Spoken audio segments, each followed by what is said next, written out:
देखिए, मैं यहाँ पर all India Muslim personal law board ने कल परभनी में जो हमारे पूरे मुल्क में इस वक्फ अमेंडमेंट एक्ट के खिलाफ जो एक प्रोटेस्ट का ऐलान all India Muslim personal law board ने किया, कल हमारी एक बहुत कामयाब पब्लिक प्रोटेस्ट मीटिंग हुई परभनी में, और इसीलिए हम यहाँ पर औरंगाबाद भी आए थे आप सबों से मिलने के लिए। अब आपको सवाल है तो पूछिए, और पूरा तफसील प्रोटेस्ट का प्रोग्राम जनरल सेक्रेटरी साहब कासिम रसूलुल्लाह साहब आपको बताएंगे। और ये जो भारत पाकिस्तान का जो मसला चल रहा है, युद्ध होने की कगार पर सब आ चुका है, क्या भूमिका है? नहीं, देखिए, ऐसा मत बोला करिए आप और हम जाके युद्ध नहीं लड़ने वाले हैं, वो सरकार तय करेगी, और हमको ऐसा लूज टॉक नहीं करनी चाहिए, ये गवर्नमेंट तय करेगी। मगर हमारा एक ही गवर्नमेंट से डिमांड है कि ये जो मोदी सरकार की जो डिटेरेंस पॉलिसी है उसको दोबारा उनको देखने की जरूरत है, क्योंकि सर्जिकल स्ट्राइक हुआ और फिर बालाकोट हुआ, और देश को ये बताया गया था कि अब इसके बाद ये लोग इस तरह की हरकत नहीं करेंगे, मगर फिर कर रहे हैं। और रीसी एक मुकाम है वैष्णो देवी के पास, पिछले साल जुलाई में 60 टूरिस्ट को मारे थे वहां पे। तो ये डिटेरेंस पॉलिसी देखने की जरूरत है। और ऑल पार्टी मीटिंग में पूरे अपोजिशन ने गवर्नमेंट को कहा कि आप एक्शन लीजिए, जो आप सही समझते हम सपोर्ट करेंगे, ताकि मरने वाले परिवारों से इंसाफ हो सके और ये दोबारा ऐसी हरकत नहीं होना।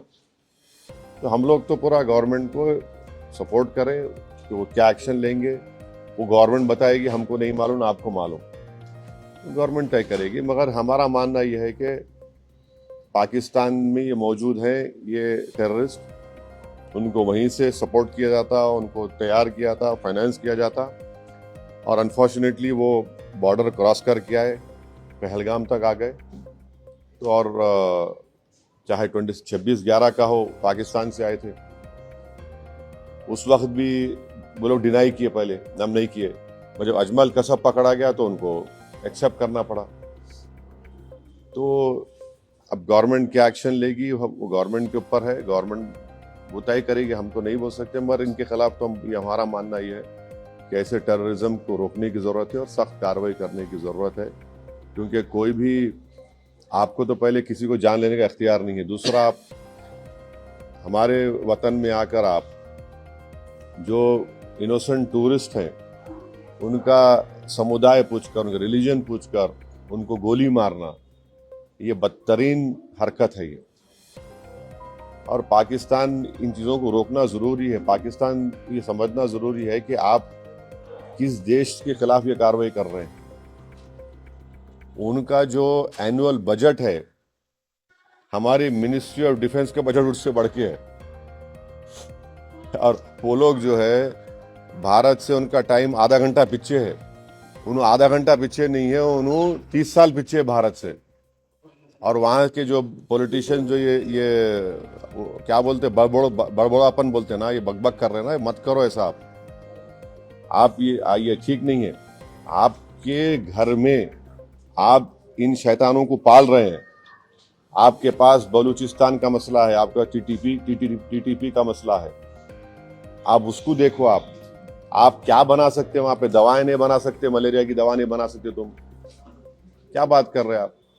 तो ये इस तरह के जो बातें कर रहे हैं वो लोग, ये ठीक नहीं है। सिंधु का पानी जो है, सिंधु नदी का पानी जो है रोकने का निर्णय भारत सरकार ने किया, उसको उत्तर दिया कि हम बम डाल देंगे जो भुट्टो है। दोनों मुद्दों को कैसे देखिए, वो उन्होंने जो है अभी राजनीति में आए हैं, उनको ये सोचना पड़ेगा कि उनकी अम्मा को किसने मारा। टेररिज्म तो मारी ना उनकी वालदा, उनको अगर वो समझ में नहीं आ रहा तो क्या समझाएंगे उनको भी? भाई, जिसकी माँ को उसी के होम ग्रोन टेररिस्ट ने मार दिया तो वो बात समझो ना तुम। आपकी माँ को जब गोली मारा तो टेररिज्म है, और हमारे बेटियों को, माओं को जो मारे, टेररिज्म नहीं है क्या वो? तो उनको समझने की जरूरत है वो बात को। तो जहां तक इंडस वाटर ट्रीटी का सवाल है, देखिए, ये वर्ल्ड बैंक ने एग्रीमेंट कराया था 1960 में, मगर अब गवर्नमेंट डिसीजन लिया, ठीक है, मगर हम पानी कहां रखेंगे? पानी कहाँ रखते हैं भाई? पानी रखने की जगह भी तो ना अपने को। तो हमको वो पानी स्टोरेज की जगह बनाना पड़ेगा, पर पानी तो जाना पड़ेगा। तो वो गवर्नमेंट डिसीजन लिया है, ठीक है, हम उस पर गवर्नमेंट का फैसला है, कैबिनेट कमेटी ऑन सिक्योरिटी में गवर्नमेंट डिसीजंस लिए, हम उसको मानते हैं। देश में हिंदू और मुस्लिम में झगड़ा लगाने के लिए समुदाय पूछकर मारा गया, ऐसा लगता है? बिल्कुल बिल्कुल, देखिए वही तो हम कह रहे हैं कि आईएसआई हो या आईसिस हो, आईसिस खुरासान हो, या फिर आपके जो डीप स्टेट है या एस्टेब्लिशमेंट है पाकिस्तान का, वो तो यही चाहते हैं कि इस देश में हमेशा के लिए हिंदू मुसलमानों के झगड़े चलते रहे। तो इसीलिए उन्होंने हरकत की, और उनका वहाँ कश्मीर में जाकर नॉन मुस्लिम को, हमारे हिंदू भाई बहनों को मारने का मकसद एक ही था कि कश्मीर को ये बताना चाह रहे थे कि यहाँ कोई नॉन मुस्लिम नहीं आ सकता। तो उनका मकसद वही है। तो हम पूरे देशवासियों से अपील कर रहे हैं कि आप ऐसे वक्त पे, अपनी पॉलिटिकल डिफरेंसेस होंगे, मगर आप उन लोगों को कामयाब होने मत दीजिए जो इस देश को कमजोर करना चाहते हैं, इसकी यूनिटी को कमजोर करने करके। कश्मीर पर जैसा कि नाम लेकर मारा गया कहा जा रहा है, तो उसी तरह से अब मुल्क में हिंदू मुस्लिम किया जा रहा है। बीजेपी के लीडर जो है नाम लेकर पूछ कर मार रहे हैं। दादर का वाकया सामने आया। तो ठीक है, वो जो कर रहे गलत कर रहे, वो लोग मुल्क के मुफाद में काम नहीं कर रहे, हम उसका मजम्मत करते, कंडेम करते हैं। अब आपके ही डिप्टी चीफ मिनिस्टर महाराष्ट्र के, वो खुद बोल रहे कि वो जो बच्चा जो जान दे दिया अपनी, आदिल, वो तो अपनी जान दे दिया ना। वो कहाँ देख रहा था कि मुसलमान है, हिंदू देख रहा, इंसान को देख रहा था। वो जान बचाने के लिए वो टेररिस्ट से वेपन छीनने की कोशिश किया, उसको मार दिए। तो ये जो, अगर हमारे देश में से कोई कर रहा है गलत है, ये इसको हम कंडेम करते हैं। सरकार की जो अल्टरनेटिव दिया है जिसके लिए पाकिस्तानी उनको पाकिस्तान भेजा जाए, वो चले जाए, मगर ये आपकी राज्य सरकार में जो है देवेंद्र फडणवीस बोल रहे कि पूरे गए और एकनाथ शिंदे जी बोल रहे 160 अभी बाकी है। मेरे को नहीं मालूम है, ये तो गवर्नमेंट बोले। युद्ध कितना बढ़ना पड़ेगा? अरे भाई, अभी गवर्नमेंट को छोड़ो ना, ऐसा लूज टॉक मत करिए। गवर्नमेंट का डिसीजन होगा, गवर्नमेंट पूरा सोच के फैसला करेगी। नहीं, सुनिए, एक मिनट सुनिए। गवर्नमेंट क्या करेगी नहीं करेगी वो गवर्नमेंट तय करेगी। हमारा बोलना, अपोजिशन कहता है कि आप इस पर स्ट्रांग एक्शन लीजिए, ये खत्म होना ये चीज। अब वो कैसा एक्शन लेंगे, क्या लेंगे, गवर्नमेंट पे तो थोड़ा आपको तो उनको उन पे छोड़ना पड़ेगा ना। अब ये टीवी चैनल पे एंकर बैठकर ऐसा बोल रहे, ऐसा होगा ऐसा, अरे भाई ये मजाक है क्या? ये ऐसा गवर्नमेंट तय करेगी, तो क्या डिसीजन होगा वो तय करेंगे। मगर हम, मेरा डिमांड ये है कि पाकिस्तान को फिर से FATF की ग्रे लिस्ट में लाना जरूरी है। फाइनेंशियल एक्शन टास्क फोर्स में उनको ग्रे लिस्ट में लाए। ग्रे लिस्ट में लाए तो उनको, ये देखिए, इलीगल पैसों से फाइनेंस करे टेररिज्म ये लोग। कोई वाइट का पैसे नहीं, कि इलीगल पैसे से। तो FATF की दोबारा लिस्ट की ग्रे लिस्ट में पाकिस्तान को डालना जरूरी है। हम डिमांड करेंगे ये गवर्नमेंट से कि उनको FATF की ग्रे लिस्ट में डालो आप, तभी जाकर उनका होगा। और हम लोग पूरा उन पे साइबर अटैक करना, हमारे पास एथिकल हैकर्स है, हमारे पास नेवल और एयरफोर्स ब्लॉकेट कर सकते, इंटरनेशनल लॉ में कर सकते हम। और अगर कल कोई एक्शन गवर्नमेंट लेगी तो यूनाइटेड नेशन का कानून है आर्टिकल 51, जो सेल्फ डिफेंस में आपको राइट देता, और नॉन स्टेट एक्टर्स के खिलाफ भी आप एक्शन ले सकते। तो ये सब चीजें हैं। और भारत के संविधान में आर्टिकल 355 है। 355 के तहत कोई स्टेट में अगर एक्सटर्नल एग्रेशन होता तो सरकार की जिम्मेदारी उसको रोकने की। शहीद अफरीदी ने ऐसा स्टेटमेंट किया है, भारत खुद ही अपने लोगों को मारता है और फिर बाद में हमारे ऊपर नाम देता है। कौन है जी इन्हें? शहीद अफरीदी कौन है इन्हें? नाटक है क्या ये? छोड़ो ना, तुम क्या जोकरों का नाम ले रहे मेरे सामने? छोड़ो ना इन लोगों को। क्या बार उनको जो प्रोटेस्ट करने जा रहे हैं, कैसा है उसका? हाँ, बहुत अच्छा है। कल परभनी में इतना शानदार मीटिंग हुआ, आप नहीं देखे फोटो? देखिए ना फिर। अब वो सब हमारे सदर साहब आए हुए हैं, आपको तफसील सुनाएंगे। मगर हमारा, देखिए, आपको हम समझा रहे, पंढरपुर की मंदिर है, पंढरपुर की मंदिर में ट्रस्टी कौन हो सकता? बोलो आप। हिंदू हो सकता ना, नॉन हिंदू नहीं हो सकता ना। अब उसमें आप हम कोई बोले नहीं नॉन हिंदू को बनाओ, वो तकलीफ होती नहीं होती? हम भी वही बोल रहे हैं। वक्फ बोर्ड में क्यों आप बनाना चाह रहे हैं नॉन मुस्लिम को? आपका उधर फेथ है, आपका मामला है, तो हमारा भी तो है ना। हम कहाँ अलग है?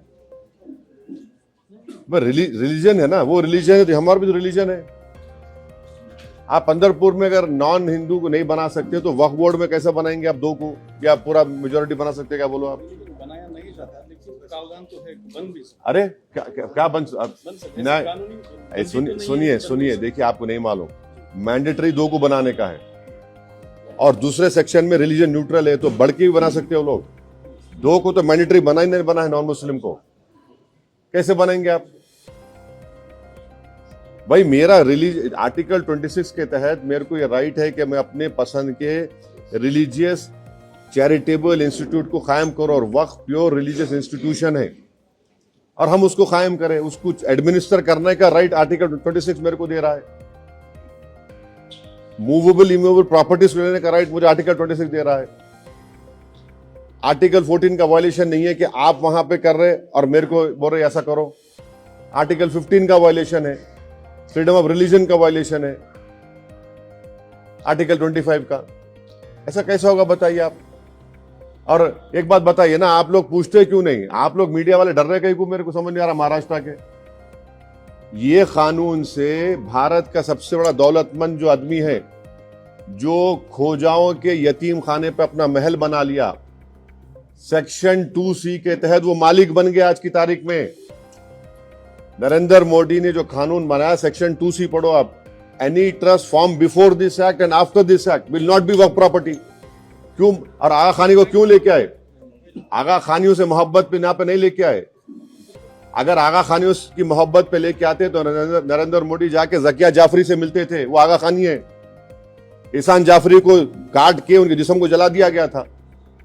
आगा खानियों को इसलिए लेके आए ताकि वो जो ट्रस्ट से वो जमीन खरीदे, यतीम खाने खरीदे, उसको लीगलाइज करना। आप मेरे को बताओ, बीजेपी के पैम्फलेट में लिखा हुआ है कि 70% वक्फ प्रॉपर्टीज पे इंक्रोचमेंट हो गया। अगर 70% है तो आप लिमिटेशन एक्ट अप्लाई करके उनको ओनर क्यों बना रहे? आप ओनर बना रहे ना उनको। आप देखो उनका पैम्फलेट पढ़े आप लोग, एक 4 पेज का, एक 15 पेज का बुकलेट, बकवास लिखे रहे उसमें, खुद अपने आप को वो कर रहे, कॉन्ट्रडिक्ट कर रहे। लिमिटेशन एक्ट का मतलब क्या है? 12 साल जो वहां पे बैठा हुआ है एंक्रोचमेंट करके, उसको आप मालिक बना दिए। आज मालिक बन गया वो।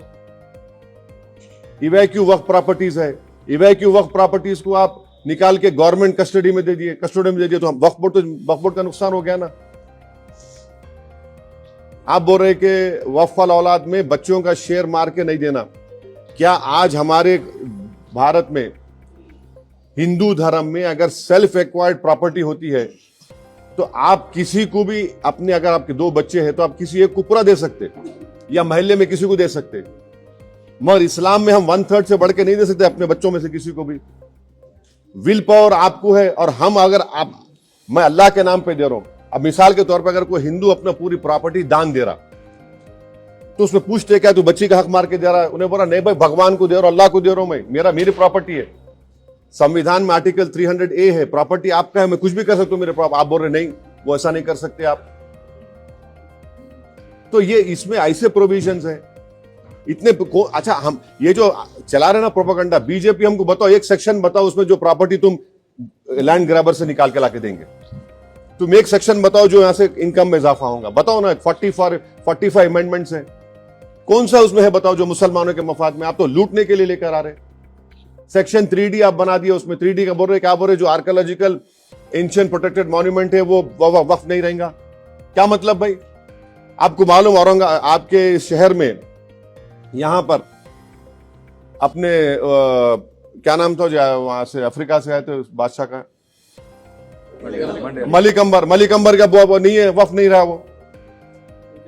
हाँ नहीं रही, वक्फ नहीं रहा वो।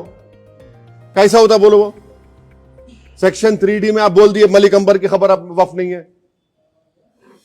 कैसा बोलेंगे भाई? कई शियाओं के इमाम बड़े हैं, 200 साल पुराने हैं, एंशिएंट है, तो आप बोल रहे नहीं वक्फ की नहीं रहती। कैसा होगा ये? अब आपका पंचक्की है, आप पंचक्की बोलेंगे नहीं है, दरगाह नहीं है, वो वफ नहीं है क्योंकि एएसआई का मॉन्यूमेंट है वहां पे। कि आप तो छीन रहे ना हमारे से, बचा रहे कहां आप? कौन सा सेक्शन है बताओ आप?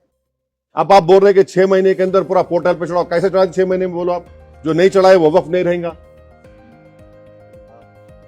एक दूसरा मसला है टीएनसी ईआरटी के अंदर से जो 7वीं की कक्षा में अभी बस मैं बस महत्व का है